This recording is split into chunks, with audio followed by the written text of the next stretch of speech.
ഒരാൾക്കിപ്പം പ്രേതബാധ പിടിപെട്ടു എന്ന് വെച്ചോ, അയാൾ കാണിക്കുന്ന ലക്ഷണങ്ങളൊക്കെ എന്തൊക്കെയായിരിക്കും? ഒരാൾക്ക് ഓരോരുത്തരും വ്യത്യസ്തമായിട്ടാണ് കാണിക്കുന്നത്. പ്രേതബാധ പിടിപെട്ടിട്ടുണ്ടെങ്കിൽ ഏത് ടൈപ്പ് ബാധയാണ് പിടിപെട്ടതെന്ന് അറിയും.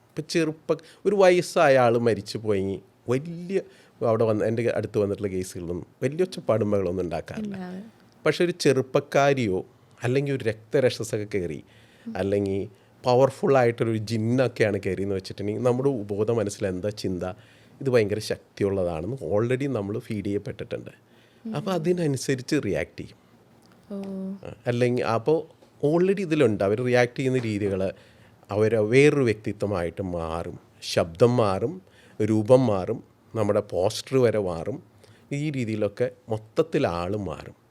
അത് ചിലപ്പോൾ എപ്പോഴും മാറണമെന്നില്ല. ഇത് ചില സമയത്താണ് ഈ ഒരു ബിഹേവിയർ കാണിക്കാറുള്ളൂ. അപ്പോൾ നമ്മൾ നോക്കുമ്പോൾ ഒരു വ്യക്തി മരിച്ചു പോയിട്ടുണ്ടെങ്കിൽ ഏകദേശം അയാളുടെ പോലെ സംസാരിക്കുന്നു, പെണ്ണാണെങ്കിൽ ആണിൻ്റെ ബിഹേവിയർ കാണിക്കുന്നു. അപ്പോൾ ഇതേ രീതിയിൽ മാറിക്കൊണ്ടിരിക്കും. ഇതെല്ലാം നമ്മുടെ സബ് കോൺഷ്യസ് മൈൻഡിൽ എന്താണോ നമ്മുടെ ബിലീഫ് സിസ്റ്റം അത് കയറിയിട്ടുള്ള അനുസരിച്ചാണ് നമ്മൾ റിയാക്ട് ചെയ്യുന്നത്.